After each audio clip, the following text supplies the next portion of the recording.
Students, हम sorting problems के बारे में बात कर रहे थे कि हमें अपने इनपुट डाटा को सॉर्ट करके किसी एक सीक्वेंस में किसी एक ऑर्डर में लेकर आना है।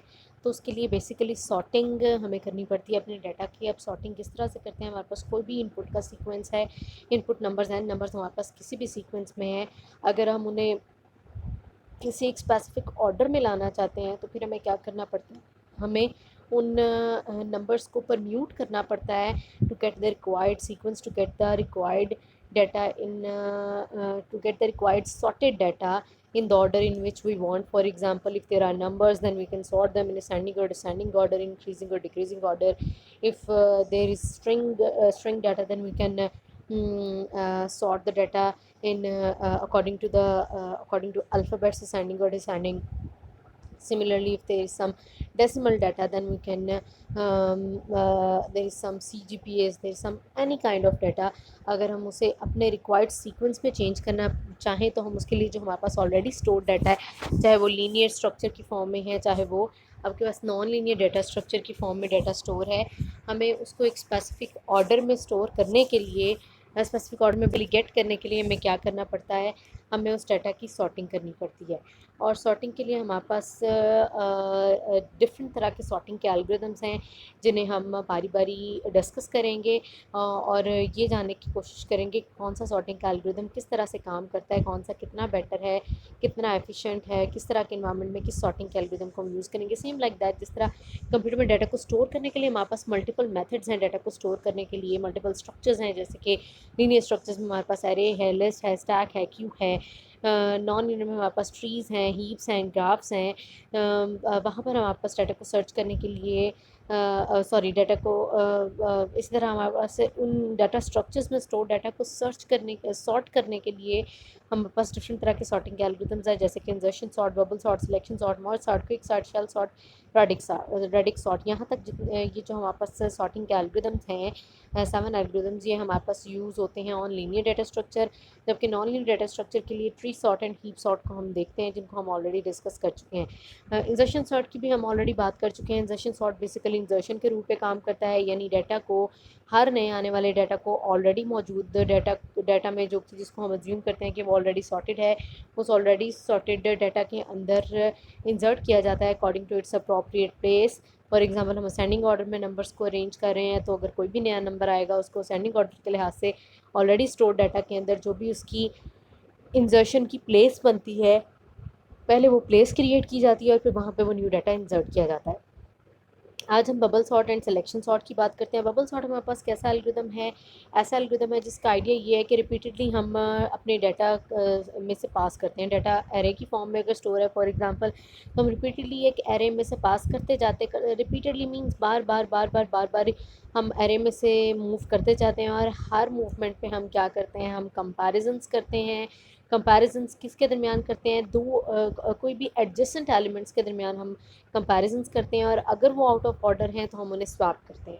ठीक है, ईजी टू इम्प्लीमेंट है बबल सॉर्ट, लेकिन अगर हम इंसर्शन सॉर्ट के कंपैरिजन में से देखें तो ये हमारे पास स्लो एल्गोरिथम है। बहरहाल जी, बबल सॉर्ट को का नाम आइडिया ये है कि हमने रिपीटेडली आपकी अरे में से मूव करते जाना है, और जो भी दो एडजेसेंट एलिमेंट्स जिनका हमें जो हमें आउट ऑफ ऑर्डर मिलेंगे, जैसे अगर हम यहाँ पे देखें 9 और 2 भी आउट ऑफ ऑर्डर है कि 2 पहले आना चाहिए सेंडिंग के लिहाज से और 9 को बाद आना चाहिए। बहरहाल हमें जहाँ पे भी दो एडजेसेंट एलिमेंट्स में रिपीटेडली मूव करते हुए, अरे के अंदर बार बार मूव करते हुए, जहाँ पे भी adjacent elements out of order मिलेंगे, हमने उन्हें रीअरेंज करके, हमने उन्हें स्वैप करके, एक्चुअली रीअरेंज कर क्या करना है, हमने स्वैप करके उन्हें ऑर्डर में लेकर आना है। स्वैपिंग यहाँ पे अच्छा, स्वैपिंग एडजेसेंट एलिमेंट्स के दरमियान में होती है, इसी वजह से इसका नाम हमने बबल सॉर्ट रखा है। बबल सॉर्ट हम इसे क्यों कहते हैं, इसलिए क्योंकि यहाँ पे जो कंपैरिजन और स्वैपिंग होती है ना, वो बबल की फॉर्म में होती है। फॉर एग्जांपल, 1 और 3 को कंपेयर किया जाएगा, स्वैप किया जाएगा, 3 और 2 को कंपेयर और स्वैप किया जाएगा, फिर इन दो एलिमेंट्स को जो है कंपेयर करके अगर तो स्वैपिंग की ज़रूरत है स्वैप की जाएगी, यानी बबल्स बबल्स की फॉर्म में दो दो एलिमेंट्स को पकड़ के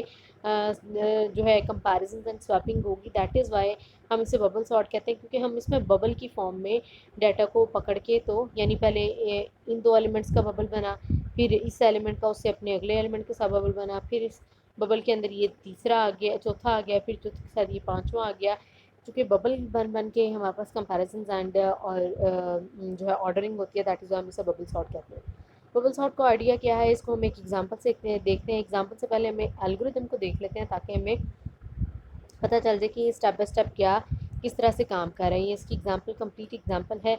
इससे पहले ज़रा हम एल्गोरिथम देख लेते हैं। बबल सॉर्ट का एल्गोरिथम ये कहता है कि बबल सॉर्ट का एल्गोरिथम एक एरे को एज एन इनपुट लेता है, वो एरे जिसको हमने सॉर्ट करना है। एक लूप इसके अंदर चलता है जो कि 1 से लेके लेंथ ऑफ ए यानी स्टार्टिंग इंडेक्स से लेके एंड इंडेक्स तक, यहाँ पे 7 वैल्यूज़ हैं तो आपके पास 7 इंडेक्सेस हैं, तो 1 से लेके 7 तक आपका आई मूव करेगा। इस आउटर लूप के अंदर एक और इनर लूप है, डू फॉर, एक और इनर लूप है जो कि जे को स्टार्ट करता है लेंथ ऑफ ए से और डाउन टू जाता है i+1 यानी आई से एक आगे। कहने का मतलब है कि जे शुरू होता है बिल्कुल लास्ट इंडेक्स 7 से और down to i+1 means second index तक जाता है। जे आखिरी इंडेक्स से नीचे आते आते सेकेंड इंडेक्स पे आता है, जबकि आई पहले इंडेक्स से आखिरी इंडेक्स तक मूव करता है। अच्छा, अब आउटर लूप की हर आइट्रेशन पे इनर लूप ने अपनी सारी आइट्रेशन कंप्लीट करनी है, यानी आई जब 1 होगा तब जे ने लेंथ ऑफ ए से शुरू करके i+1 यानी 7 से लेके 2 तक मूव करना है। जब आई 1 होगा तो जे ने ये 7 से लेके 6 5 4 3 2 तक आना है, यानी जब आई 1 होगा तो इनर लूप 6 दफ़ा चलेगा। इसकी 6 आइट्रेशन पे, हर आइट्रेशन पे क्या होगा, हर आइट्रेशन पे एक कंपैरिजन होगा कि अगर तो ए ऑफ जे यानी जिस इंडेक्स की जिस जिस वैल्यू का इंडेक्स जे के अंदर स्टोर है ए ऑफ जे, उस इंडेक्स पे पड़ी हुई वैल्यू अगर तो उससे पिछली वैल्यू से छोटी है, अगर तो ये ए ऑफ जे वैल्यू अपने से पिछली वैल्यू j-1 है ना, पिछली वैल्यू से छोटी है तो उन्हें स्वैप किया जाएगा, एक्सचेंज किया जाएगा। क्यों एक्सचेंज किया जाएगा, क्योंकि हमारे पास अगली वैल्यू पिछली वैल्यू से छोटी नहीं बड़ी होनी चाहिए। अगर हम असेंडिंग ऑर्डर में जा रहे हैं तो हर अगली वैल्यू को पिछली वैल्यू से बड़ा होना चाहिए, लेकिन अगर एक अगली वैल्यू यानी ए ऑफ जे अपने से पिछली वैल्यू से छोटी है तो फिर हम दोनों को कर देंगे एक्सचेंज। ठीक है, अगर ये कंपैरिजन ट्रू नहीं होता तो हम दोबारा जे लूप पे ऊपर जाएंगे और जे लूप आपका 7 से आ जाएगा 6 पे। ठीक है, जब 7 पे होगा तो 7 का कंपैरिजन 6 के साथ होगा, कंपैरिजन ट्रू होगा तो एक्सचेंज होगा। फिर अगर आप कंपैरिजन अगर ट्रू होता है या नहीं होता, दोनों केसेस में दोबारा जे पे ऊपर वापस जाएगा। अब लेंथ ऑफ ए से एक नीचे आएगा यानी 6 पे, और 6 वाले एलिमेंट को उससे पिछले एलिमेंट यानी 5 के साथ कंपेयर किया जाएगा। ठीक है, अगर तो कंपैरिजन ट्रू होगा तो एक्सचेंज किया जाएगा, अदरवाइज़ फिर से जो है एक्सचेंज किया जाएगा, अदरवाइज़ विदाउट एक्सचेंज किए दोबारा ऊपर लूप पे जाएंगे। एक्सचेंज होता है या नहीं होता, दोबारा लूप पे ऊपर जाएंगे। इसकी थर्ड आइट्रेशन पे जे और पीछे आ जाएगा, 7 से 6 पे आया था, 6 से 5 पे आ जाएगा, फिर 5 और 4 का कंपैरिजन होगा। इसी तरह जब 5 पे आएगा तो 4 पे आएगा तो 4 और 3 का कंपैरिजन होगा, जब 3 पे आएगा तो 3 और 2 का कंपैरिजन होगा, जब 2 पे आएगा तो 2 और 1 का कंपैरिजन होगा। और जब कंपैरिजन जहाँ जहाँ पे ट्रू होगा वहाँ वहाँ पे एक्सचेंज होगा, और इस तरह से जे लूप कंप्लीट होगा। जब जे लूप जो है आई की फर्स्ट आइट्रेशन के लिए, एक आइट्रेशन के लिए जे वाला लूप लेंथ ऑफ ए से लेके i+1 तक कंप्लीट हो जाएगा, फिर दोबारा ऊपर फोर लूप पे हम वापस जाएंगे और फोर लूप के आई में इंक्रीमेंट करके उसे 2 पे लेके आएंगे। आई अब जब 2 पे आएगा तो फिर जे को हमने वहीं पे सेट करना है, लेंथ ऑफ ए से शुरू करना है, लेकिन अब वो i+1 यानी अगर जब आई 2 पे होगा तो फिर आपका जे जो है वो 7 से लेके 3 तक चलेगा, क्योंकि आई 2 पे है तो 2+1 3 तक चलेगा, यानी जहाँ पे हमारा आई पॉइंटर सेट होगा उससे एक लोकेशन पीछे तक आपका जे जो है वो मूव करेगा। और जब जे अपनी आइट्रेशन i2 के लिए पूरा करेगा फिर ऊपर वापस जाएंगे, i3 होगा, i4 up to so on i7 होगा। i7 के लिए जब हम जे को length of A down to i+1 करेंगे तो हमारे पास सिर्फ इसकी एक आइट्रेशन होगी और एक कंपैरिजन होगा, और उसके बाद हमारे पास हमें सॉर्टेड डाटा मिल जाएगा। क्योंकि देखें जी, जब आपके पास आई भी 7 पे है तो जे को जब आप लेंथ ऑफ ए यानी 7 से इनिशियलाइज करेंगे और डाउन टू आपने उसको i+1 तक मूव कराना है, तो यहीं पे आपकी कंडीशन हो जाएगी फॉल्स, क्योंकि आपका जे जो है वो लेंथ ऑफ ए जब उसके अंदर 7 आ जाएगा तो 7 को जब आप कंपेयर करोगे 7+1 8 के साथ, 7 को 7+1 8 के साथ करोगे कंपेयर, तो 7 से अगला इंडेक्स तो है ही नहीं, क्योंकि हमने जे को उससे पिछले इंडेक्स से एक आगे तक चलाना होता है ना। तो आई के पिछले आई का जो इंडेक्स होता है उससे एक आगे तक हमने चलाना होता है।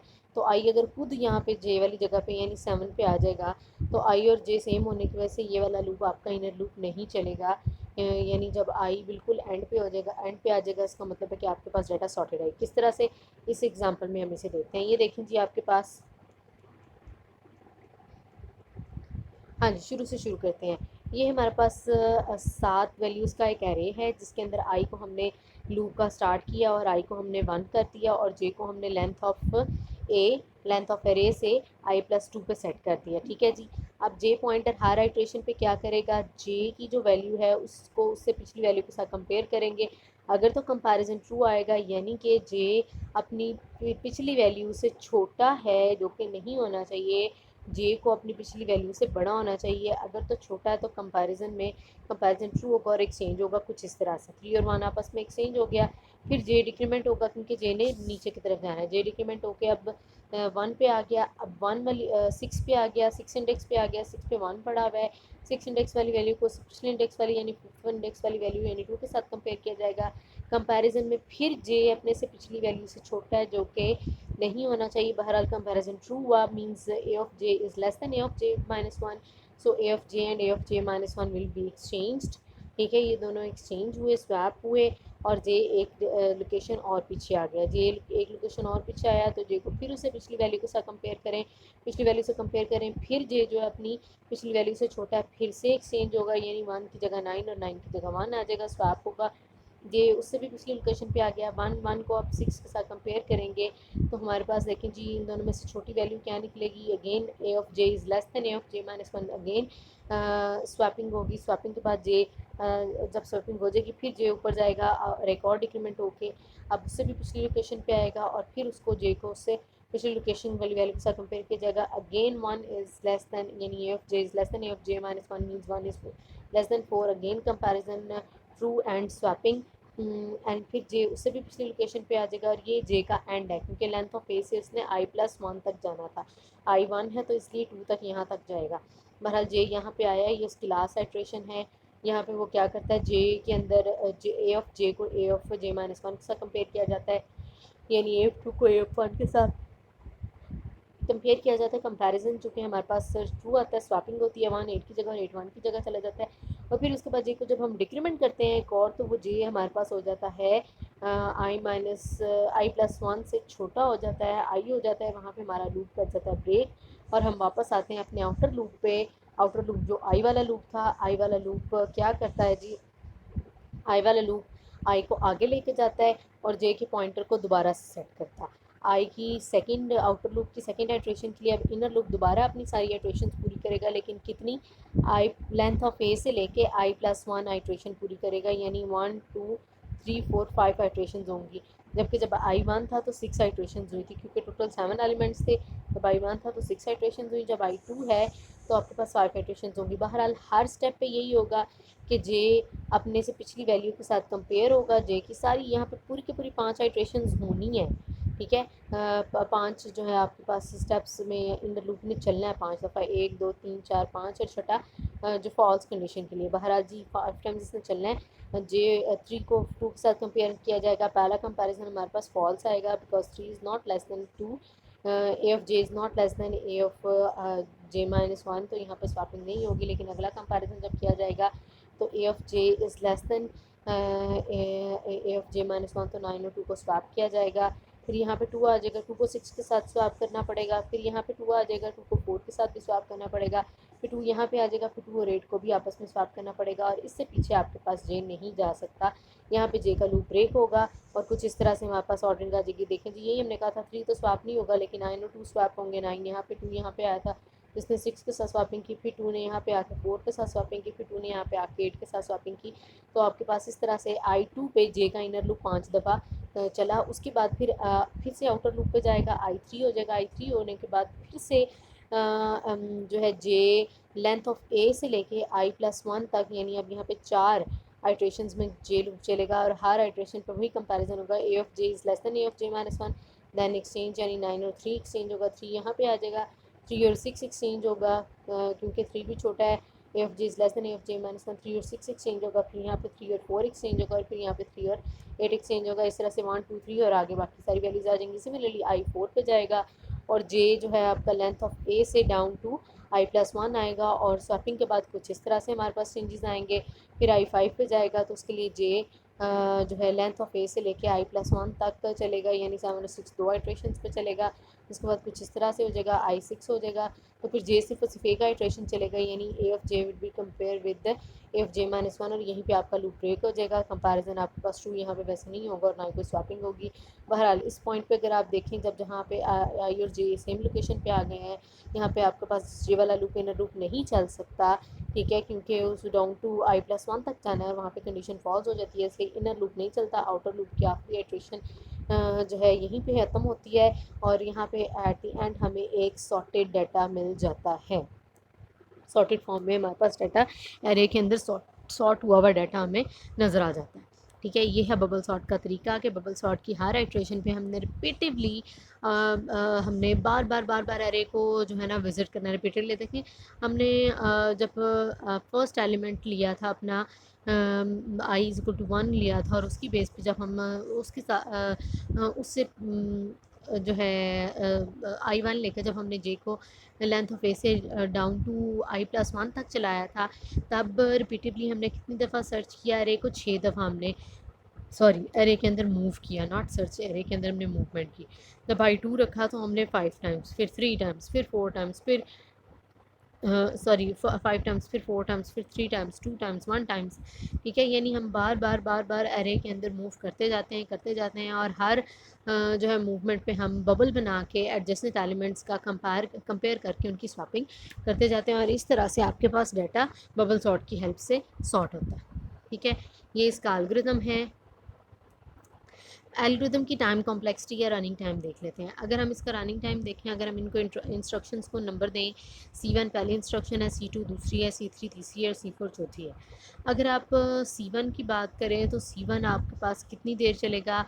आपके पास हमेशा लूप जो है वो n टाइम्स चलता है, और लूप की जो स्टार्टिंग आपके पास इंस्ट्रक्शन है वो n+1 टाइम्स चलती है। सो C1 n+1 टाइम चलेगा।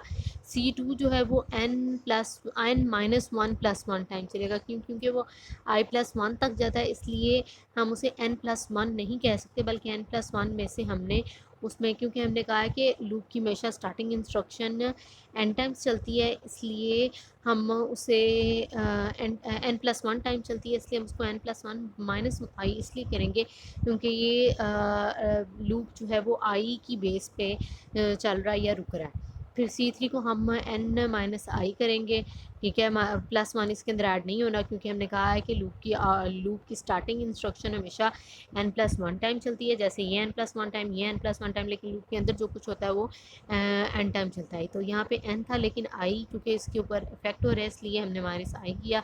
इधर C4 के लिए भी n-i किया। अगर हम इसको कलेक्ट करें तो हमारे पास एक n वाली और एक n-i वाली नोटेशन बनती है। अगर हम इसे कलेक्ट करते हैं, इसका सम करते हैं, तो हमारे पास जो है n²/2 आता है। तो अल्टीमेटली n²/2 - n/2, और इसमें से लीडिंग जो हमारे पास टर्म है वो n² है। सो बेसिकली हम बबल सॉर्ट की time complexity, running time theta n² या फिर बिग ऑफ n² लेते हैं, ठीक है। तो अगर हम देखें तो बबल सॉर्ट की टाइम कॉम्प्लेक्सिटी या इसका रनिंग टाइम बिल्कुल आपके पास इंजर्शन सॉर्ट जैसा ही है, लेकिन इंजर्शन सॉर्ट के वर्स्ट केस वाला, इंजर्शन सॉर्ट का बेस्ट केस और एवरेज केस इससे कम यानी n है। बहरहाल बबल सॉर्ट का रनिंग टाइम हमारे पास n² आता है। सिलेक्शन सॉर्ट की बात करते हैं नेक्स्ट हम। सिलेक्शन सॉर्ट का आइडिया क्या है जी? सिलेक्शन सॉर्ट में हमने सॉर्टिंग करनी है सिलेक्शन की बेस पे। Means we have to select some value and then we have to place it at its proper place, we have to order it, we have to sort, we have to place it in its appropriate place according to our sorting requirements। तो idea इसका ये है कि हमने actually इसमें selection अब करनी किसकी है? हमने अपने पूरे के पूरे डाटा में से, लीनियर डाटा स्ट्रक्चर एरे के अंदर डाटा अगर स्टोर है, तो हमने अपने पूरे के पूरे डाटा में से सबसे स्मॉलेस्ट वैल्यू, सबसे स्मॉलेस्ट एलिमेंट सर्च करना है। जब हमें सबसे स्मॉलेस्ट एलिमेंट मिल जाएगा, फिर हमने क्या करना है, हमने उस एलिमेंट को एक्सचेंज कर देना है with the element in the first position. Array के अंदर जो सबसे पहली लोकेशन पे पड़ी हुई वैल्यू है ना, हमने जस्ट उसके साथ स्मॉलेस्ट वैल्यू को एक्सचेंज कर देना। फिर हमने second smallest element find out करना है। फर्स्ट स्मॉलेस्ट एलिमेंट होगा जो सबसे छोटा है, सेकंड स्मॉलेस्ट एलिमेंट जो सबसे छोटे से बड़ा है, ठीक है, यानी second smallest element find out करेंगे। और फिर हम उसे किससे एक्सचेंज करेंगे, उसको हम एरे की सेकंड इंडेक्स पर रखवा देंगे, ठीक है। सबसे छोटा एलिमेंट फाइंड आउट किया, उसे एरे के फर्स्ट इंडेक्स पर रखवा दिया। फिर एरे के फर्स्ट इंडेक्स पे जारी बात है कोई ना कोई वैल्यू होगी, तो फर्स्ट इंडेक्स पे वैल्यू रखवाने के लिए वो स्मॉलेस्ट वैल्यू जिस इंडेक्स पे पड़ी हुई है उस इंडेक्स को फर्स्ट इंडेक्स वाली वैल्यू के साथ एक्सचेंज करना पड़ेगा। इसी तरह जब सेकंड स्मॉलेस्ट वैल्यू मिलेगी तो उसको हम जब एरे की सेकंड इंडेक्स पे प्लेस करना चाहेंगे तो एरे के सेकंड इंडेक्स पे जो वैल्यू पड़ी हुई है उसे हम स्वैप कर देंगे सेकंड स्मॉलेस्ट एलिमेंट की पोजीशन पे, और हम ये काम करते रह जाएंगे अनटिल हमारे पास एरे कम्प्लीटली सॉर्ट ना हो जाए। हम अगर इसके डिसएडवांटेज की बात करें तो इसका running time depends only slightly on the amount of order in the file.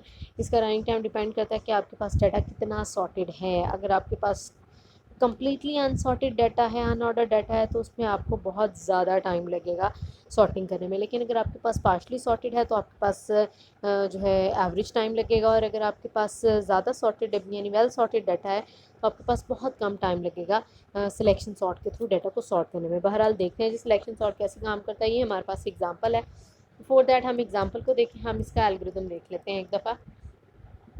Algorithm क्या कहता है कि सिलेक्शन सॉर्ट का एक एल्गोरिथम एक एरे को एज एन इनपुट लेता है, वो एरे जिसको इसने सॉर्ट करना है, एक एन का वेरिएबल लेता है और उसके अंदर क्या स्टोर करवा जाता है, लेंथ ऑफ ए, यानी एरे का जो साइज़ है। एरे का साइज़ यहाँ पे हमने लिया है 1 2 3 4 5 6 7, ये वही एरे हमने लिया है। एन के अंदर आ जाएगा जी 7। फिर हमने एक जे लूप चलाया जो कि 1 से लेके n-1 यानी 6 तक जाएगा। 1 से लेके कहाँ तक जाएगा, 6 तक जाएगा, ठीक है। 1 से लेके उसने n-1 यानी 6 तक जाना है, एरे के लास्ट इंडेक्स से एक पहले तक उसने मूव करना है। और लूप की हर आइट्रेशन पे हमने क्या करना है, स्मॉलेस्ट के अंदर जे रखवा देना है, यानी कि स्मॉलेस्ट जो का एक हमने टेम्प्रेरी वेरिएबल ले लिया और उसके अंदर हमने उस एरे की वैल्यू का, उस एरे के एलिमेंट का इंडेक्स रखवाना है जो सबसे स्मॉलेस्ट है। स्टार्ट पे चूँकि अभी तक हमें नहीं पता कि हमारे पूरे एरे के अंदर सबसे स्मॉलेस्ट वैल्यू कौन सी है, इसलिए हम स्टार्ट पे स्मॉलेस्ट को जे असाइन कर देते हैं, यानी कि एरे का फर्स्ट इंडेक्स। फिर जब आई जे 2 पे जाएगा तो स्मॉलेस्ट से 2 हो जाएगा, जब जे 3 पे जाएगा तो स्मॉलेस्ट 3 हो जाएगा, ठीक है, यानी जैसे जैसे लूप चलेगा। बहरहाल स्टार्ट पे फर्स्ट आइट्रेशन पे जब जे को हमने आई से n-1 पे सेट किया तो फिर हमने स्मॉलेस्ट भी जे ही कह दिया, क्योंकि अभी तक हमारे पास स्मॉलेस्ट फाइंड आउट नहीं हुआ। सो स्मॉलेस्ट के अंदर आपके पास फर्स्ट इंडेक्स आ जाएगा, वैल्यू नहीं जस्ट इंडेक्स आया, इंडेक्स नंबर आया। फिर इस आउटर लूप के अंदर एक इनर लूप चलता है जो कि आउटर लूप की हर आइट्रेशन के लिए कितनी दफ़ा चलता है, j+1 से लेके n तक, यानी जे जहाँ पे है उससे एक आगे से लेके, उसे एक स्टेप आगे से लेके अरे कि बिल्कुल लास्ट तक, ठीक है।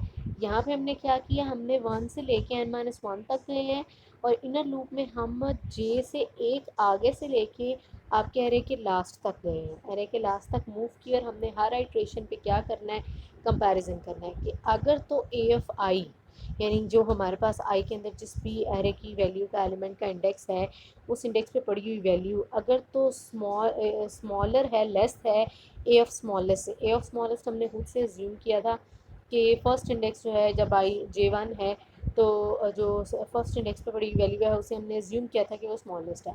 तो अब हम यहाँ पे जो J+1 यानी आई वाली जो वैल्यू है ए ऑफ आई, अगर तो वो हमें स्मॉलेस्ट से छोटी मिलेगी, ठीक है, ए ऑफ 1 अगर तो हमें स्मॉलेस्ट से छोटा मिलेगा ए ऑफ स्मॉलेस्ट से, फिर स्मॉलेस्ट को हम आई असाइन कर देंगे और एक्सचेंज कर देंगे ए ऑफ जे को ए ऑफ स्मॉलेस्ट के साथ, ठीक है। लेकिन अगर ये कंडीशन ट्रू नहीं होती, कंपैरिजन ट्रू नहीं होता, तो फिर हम लूप के ऊपर पे जाते हैं, लूप के स्टार्ट पे जाते हैं और आई को इंक्रीमेंट देते हैं, J+1 से एन तक उसको मूव करना है। तो अगर स्टार्ट पे देखें जी, आपने स्मॉलेस्ट जब J1 था, स्मॉलेस्ट में हमने 1 का इंडेक्स रखवाया, यानी स्मॉलेस्ट के पास 8 का इंडेक्स था। फिर हमने आई को J+1 यानी 2 से शुरू किया और हमने इसे लास्ट तक लेके जाना है। बहरहाल ए ऑफ 2 को हमने ए ऑफ 8 के साथ कंपेयर किया, अगर तो आपके पास ए ऑफ 2 यानी जो आई वाली वैल्यू है वो स्मॉलेस्ट से छोटी है, हाँ जी स्मॉल हमें छोटी मिली, तो हमने स्मॉलेस्ट के अंदर आई का इंडेक्स यानी 2 का इंडेक्स रखवा दिया। और फिर हमने ए ऑफ जे और ए ऑफ स्मॉलेस्ट को एक्सचेंज कर दिया, यानी ए ऑफ जे की जगह पे यानी ए 8 की जगह पे क्या आ जाएगा जी, ए ऑफ स्मॉलेस्ट यानी ए ऑफ आई 2 4 8 की जगह पे और 8 4 की जगह पे चला जाएगा। ठीक है जी, इस तरह से हमारे पास कंपैरिजन होगा। और उसके बाद क्या होगा, दोबारा हमारे पास लूप ऊपर जाएगा, लूप ऊपर जाएगा तो आपके पास आई जो है वो अब आएगा आपके पास 6 पे, 6 को कंपेयर किया जाएगा। उसी तरह आपके 6 को कंपेयर किया जाएगा जब आपके पास आई आएगा आपके पास 3 पे आएगा, थर्ड वाले इंडेक्स को स्मॉलेस्ट के साथ कंपेयर किया जाएगा जो कि 4 है, उसके साथ कंपेयर किया जाएगा 6 और 4 में से स्मॉलेस्ट जो है 4 है, दैट इज़ 4 यहाँ पे और 6 यहाँ पे आ जाएगा। इसी तरह फिर हमारे पास नेक्स्ट मूव करेगा। अब ए ऑफ स्मॉलेस्ट आपके पास क्या आ गया, थर्ड इंडेक्स वाली वैल्यू, तो फिर 4 यहाँ पे आ गया होगा। 9 और 4 को कंपेयर करके कोई स्वैपिंग नहीं होगी आपके पास। यहाँ पे आपके पास 8 और 6 की स्वैपिंग होगी, लेकिन यहाँ पे अगली आपकी स्वैपिंग नहीं होगी। इसको हम अपने डायग्राम के थ्रू भी देखते हैं। अच्छा, डायग्राम में जो चीज़ हमें दिखाई गई है और जो एल्गोरिथम है उसमें थोड़ा सा चेंज है, चेंज को भी हाईलाइट करते हैं। बहरहाल कॉन्सेप्ट इसका यही है कि स्मॉलेस्ट वैल्यू को अपनी जो भी कंसिड्रेशन में हमारे पास डाटा है उसमें से स्मॉलेस्ट वैल्यू को फाइंड आउट करना है और उसे जो है रिप्लेस कर देना है अरे के फर्स्ट इंडेक्स से, and then second index and then third and up to so on. ठीक है, इसको बारी बारी इसको देखते हैं बेसिकली ये काम किस तरह से करता है। अगर हम सिलेक्शन सॉर्ट को सिंपल वे में समझना चाहें तो वो कुछ इस तरह से कि हम अपने पूरी एरे में से हमने पूरी एरे को एक साथ देखा, उसमें से स्मॉलेस्ट वैल्यू फाइंड आउट की और उसे रिप्लेस कर दिया, उसे प्लेस कर दिया एरे के फर्स्ट इंडेक्स पे और फर्स्ट को रिप्लेस कर दिया आपके फर्स्ट इंडेक्स पे, बड़ी वैल्यू को प्लेस कर दिया उस इंडेक्स की उस वैल्यू के इंडेक्स पे जहाँ से वो वैल्यू आई है उसकी जगह पे फर्स्ट इंडेक्स वाली वैल्यू रख दी। फिर उससे सेकंड स्मॉलेस्ट फाइंड आउट किया, दैट इज़ 2, और 2 और 1 को कंपेयर 2 को कंपेयर किया, 2 को स्वैप किया सिंपली 4 के साथ, सेकंड स्मॉलेस्ट वैल्यू को सेकंड इंडेक्स वाली वैल्यू के साथ स्वैप किया तो आपके पास 4 अब 2 की जगह और 2 4 की जगह पर चला जाएगा। फिर थर्ड स्मॉलेस्ट फाइंड आउट किया, दैट इज़ 3, 3 को 6 के साथ और 6 को 3 के साथ स्वैप किया। फिर फोर्थ स्मॉलेस्ट 4, 4 को 9 के साथ और 9 को 4 के साथ स्वैप किया। ठीक है, फिर फिफ्थ स्मॉलेस्ट आपके पास 6, 6 को एक्सचेंज किया फिफ्थ स्मॉलेस्ट है तो फिफ्थ लोकेशन पे बड़ी वैल्यू के साथ स्वैप किया। इस तरह फिर हमने आपके पास सिक्स स्मॉलेस्ट को फिफ्थ वाले के साथ एक्सचेंज किया, सिक्स वाली लोकेशन के साथ एक्सचेंज किया और सेवन्थ वाली स्मॉलेस्ट को हमने अपने कंपैरिजन के लिए वापस स्वैपिंग के लिए कोई जगह ही नहीं बची, इसलिए वो अपनी जगह पे ही रहेगा। ये एक बेसिक कॉन्सेप्ट है आपके पास सिलेक्शन सॉर्ट का। अगर हम इसे लूप के थ्रू देखें तो लूप के थ्रू ये कुछ इस तरह से काम कर रहा है कि आपके पास स्मॉलेस्ट वैल्यू फाइंड आउट करके उसे कंपेयर करके तो उसे स्वैप किया जाता है। लेकिन अगर हम इसे लूप के थ्रू देखें तो ये 1 बाय 1 स्टेप बाय स्टेप हो रहा है, जिसमें आपके पास पहले जब जे 1 पे होता है तो उसके लिए j+1 से n तक लूप चलता है और हर आइट्रेशन पे ए ऑफ आई को ए ऑफ स्मॉलेस्ट के साथ कंपेयर किया जाता है। और अगर वो ए ऑफ स्मॉलेस्ट से छोटी मिलती है कोई वैल्यू हमें तो फिर हम उसे ए ऑफ स्मॉलेस्ट के साथ स्वैप करते जाते हैं। अल्टीमेटली करते करते हमारे पास फाइनली आपके पास लास्ट एंड पे आपके पास इस तरह से सॉर्टेड डाटा आपको मिल जाता है। ठीक है, डिफरेंस क्या है मैं आपको ये बताने वाली थी, वो ये कि इस एग्जांपल में हमने सिंपली जस्ट हाईलाइट किया है smallest, first smallest, second smallest, third smallest, fourth smallest values को उन्हें उनकी प्लेस पे जो है ना प्लेस कर दिया है, यानी स्वैप कर दिया है। लेकिन अगर हम लूप को देखें तो लूप स्टेप बाय स्टेप चल रहा है, जिसमें वो पहले J1 के लिए जो है 2 से लेके n तक मूव करता है और हर आइट्रेशन पे जो भी स्मॉलेस्ट वैल्यू होती है उसके साथ उसकी ए ऑफ आई की वैल्यू को प्लेस ए ऑफ आई और ए ऑफ स्मॉलेस्ट की वैल्यू को कंपेयर करके अगर ए ऑफ आई उसे छोटा मिलता है यानी अरे के अंदर उसको स्मॉलेस्ट से भी कोई छोटी वैल्यू मिलती है तो उससे वो उसे स्वैप करता है। ठीक है, तो ये एल्गोरिथम जो है ये इस वर्किंग के ऊपर इम्प्लीमेंट नहीं होगा, ये वर्किंग सिंपली हमें इस डेफिनेशन के अकॉर्डिंग बताई गई है। जो डेफिनेशन हमने सिंपली आपकी पढ़ी है सिलेक्शन सॉर्ट की, उस डेफिनेशन के अकॉर्डिंग आपके पास ये एग्जांपल फुलफिल होती है। लेकिन अगर आप एल्गोरिथम के थ्रू देखें तो एल्गोरिथम में आप स्टेप बाय स्टेप चलेंगे, J1 रख के आई को आप 2 से लेके n तक मूव कराएंगे और हर आइट्रेशन पे ए ऑफ आई की वैल्यू को ए ऑफ स्मॉलेस्ट के साथ कंपेयर करके अगर ए ऑफ आई भी स्मॉलेस्ट ए ऑफ स्मॉलेस्ट से भी स्मॉलेस्ट मिलेगा तो स्वैपिंग करेंगे। अदरवाइज़ आप इस तरह से अपना हर आउटर लूप की एक आइटरेशन के लिए इनर लूप पूरे का पूरा चलाएंगे। आउटर लूप अगर आपके पास एन टाइम चलता है या n+1 टाइम्स चलता है तो इनर लूप आपके पास n टाइम्स चलेगा। जितना आपका n टाइम्स अगर आउटर लूप चल रहा है तो आपके पास इनर लूप भी n टाइम्स ही चल रहा है, क्योंकि देखिए आउटर लूप आपके पास यहाँ पे 1 से n-1 टाइम चल रहा है, तो नीचे वाला j+1 से n टाइम चल रहा है, तो दोनों ऑलमोस्ट एक इतना ही टाइम चल रहे हैं। यानी आउटर लूप की एक आइट्रेशन के लिए इनर लूप अपनी सारी की सारी आइट्रेशंस कंप्लीट करेगा। ठीक है, देखिए जब i1 होगा तो 1 के लिए आपके पास इनर की 6 आइट्रेशंस होंगी इस एग्जांपल में। जब i2 होगा तो इनर की 5 होंगी।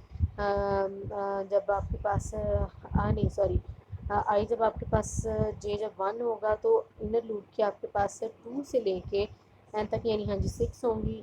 जब आपके पास i2 होगा j2 होगा तो आई जो आपके पास 5 टाइम चलेगा एंड आपको सो ऑन। आउटर लूप की हर आइट्रेशन के लिए इनर लूप अपनी सारी आइट्रेशंस कंप्लीट करेगा। बहरहाल आप इस तरीके से भी इसको करेंगे, इस एल्गोरिथम के अकॉर्डिंग इसको स्टेप बाय स्टेप करके देखें तो आपके पास एट दी एंड सिलेक्शन की बेस पर स्मॉलेस्ट वैल्यू चूज़ करते करते आपके पास सॉर्टेड डाटा आपको मिल जाएगा। अगर हम इसका एनालिसिस करें तो उसके एनालिसिस में हमारे पास जो इसकी कॉस्ट बनती है C1, अगर हम पहले इंस्ट्रक्शन को देखते हैं तो ये यूनिट टाइम ऑपरेशन है, इसकी कॉस्ट 1 है, यानी ये रिपीट नहीं होना।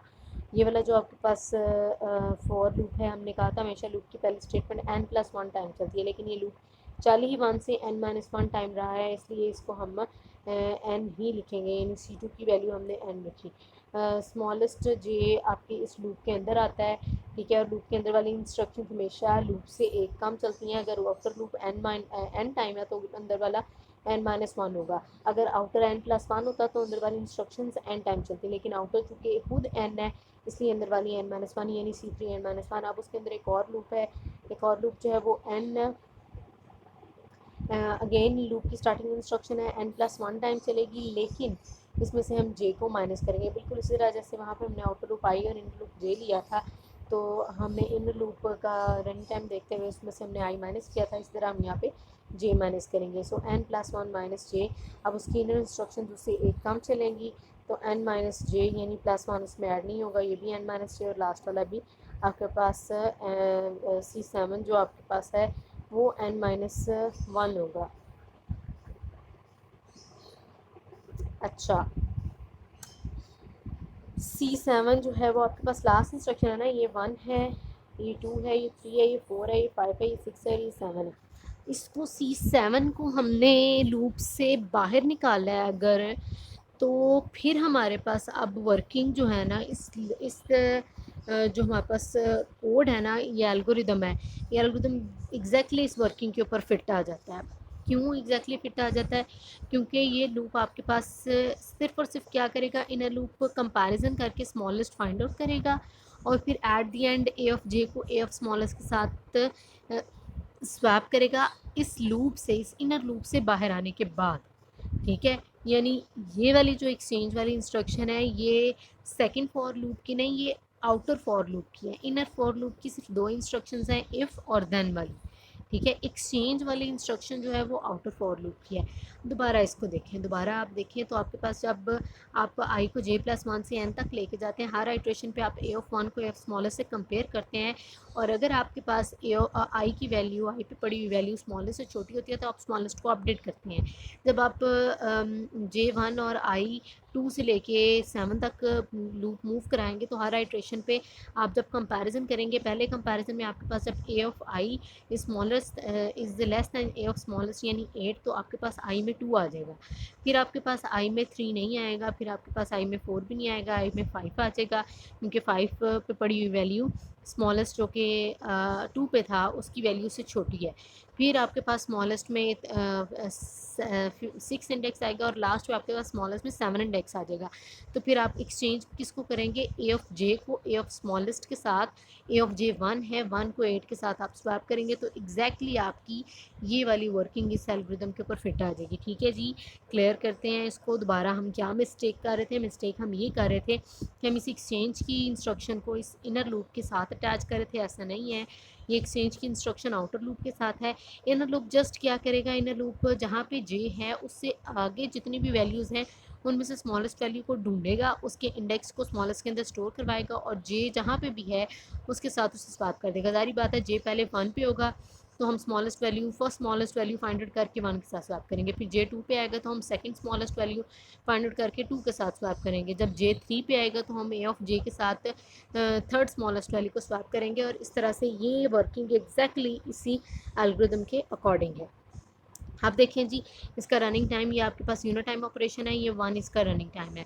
ये आपके पास लूप है, लूप की फर्स्ट इंस्ट्रक्शन हमेशा n+1 टाइम चलती है, लेकिन चूंकि ये खुद ही n-1 है इसलिए इसे हम n टाइम लिखेंगे, क्योंकि n-1 तक जा रहा है ना, होता ही n+1 है। लूप की फर्स्ट इंस्ट्रक्शन -1 उसमें से पहले निकल गया इसलिए n बचा, उसके अंदर वाली इंस्ट्रक्शन n-1 टाइम चलेगी। ठीक है, जितनी दफ़ा लूप चलेगा उतनी दफ़ा स्मॉलेस्ट वो जे से अपडेट हम करेंगे। ठीक है, हर दफ़ा स्मॉलेस्ट जो है वो जे पे सेट होगा, पहली दफ़ा स्मॉलेस्ट 1 होगा, दूसरी दफ़ा स्मॉलेस्ट 2 होगा, तीसरी दफ़ा smallest 3 and up to so on smallest आपके पास 6 तक पहुंचेगा। बहरहाल जी हर आइट्रेशन पे ये n-1 टाइम चलेगा, चूँकि बाहर वाला लूप n है। वैसे तो इनर लूप आउटर लूप की फर्स्ट इंस्ट्रक्शन n+1 हो तो इनर लूप की इंस्ट्रक्शन जो n टाइम्स होती हैं, लेकिन अब अगर आउटर लूप खुद n है तो इनर लूप आपके पास n-1 होगा। अगेन ये आपके पास लूप की स्टार्टिंग इंस्ट्रक्शन है n+1 होनी चाहिए, लेकिन इसमें से हम जे को माइनस करेंगे क्योंकि जे इसको इस पर इफेक्ट कर रहा है। इसी तरह ये भी आपके पास n-j और स्मॉल साइंस टू 1 भी आपके पास n-j होगा। ये जो लास्ट इंस्ट्रक्शन है चूँकि ये आउटर लूप किया दैट इज़ वाई ये n-1, वैसे तो n होना चाहिए था लेकिन चूँकि आउटर लूप खुद n है तो इसलिए ये n-1 टाइम चलेगा। सो टोटल अगर हम इसका टाइम देखें, इसको अगर हम कैलकुलेट करते हैं, इसको टोटल हम अगर कैलकुलेट करते हैं, ये देखें जी इस तरह से है 1 n-1 n-j+1 n-j और लास्ट वाला n-1 क्योंकि वो आउटर लूप का है। अगर हम इसका फाइनली इसका अगर हम कंपैरिजन करें तो उसके अंदर अगर हम डोमिनेंट जो इसकी टर्म है, अगर हम इसको सबको सम अप करते हैं और कलेक्ट करते हैं तो हमारे पास n² बनता है, क्योंकि कंपैरिजन n² और एक्सचेंज n है। इसमें जो टर्म डोमिनेट कर रही है वो n² है। सो हमारे पास सिलेक्शन सॉर्ट का भी रनिंग टाइम n² ही, थीटा n² या बिको n² ही आता है। सो अभी तक हमने इंजर्शन सॉर्ट देखा, बबल सॉर्ट देखा, सिलेक्शन सॉर्ट देखा। तीनों का डाटा को सॉर्ट करने का तरीका मुख्तलिफ है, लेकिन तीनों का रनिंग टाइम या तीनों की कॉस्ट ऑलमोस्ट हमारे पास इक्वल आती है, सेम आती है। सो ये है हमारे पास जी सिलेक्शन सॉर्ट, जिसमें हमने हर लूप के इटरेशन पे सबसे स्मॉलेस्ट वैल्यू फाइंड आउट करनी है और जब हमें स्मॉलेस्ट वैल्यू मिल जाएगी तो फिर हमने उसे फर्स्ट इटरेशन पे हमने स्मॉलेस्ट वैल्यू फाइंड आउट करके फर्स्ट स्मॉलेस्ट नंबर को फर्स्ट जो है लोकेशन की वैल्यू से रिप्लेस करना है। सेकेंड इटरेशन पे हमने second smallest value find out करके उसे सेकंड इंडेक्स पे पड़ी हुई वैल्यू के साथ एक्सचेंज करना है and up to so on. इस तरह से हमारे पास सिलेक्शन सॉर्ट के बेस पे डाटा सॉर्ट होगा, बिल्कुल इस फिगर के अकॉर्डिंग इस एल्गोरिथम को फॉलो करते हुए। नेक्स्ट हम अपने नेक्स्ट सॉर्टिंग के एल्गोरिथम्स देखेंगे और उनका भी एनालिसिस करेंगे बारी बारी।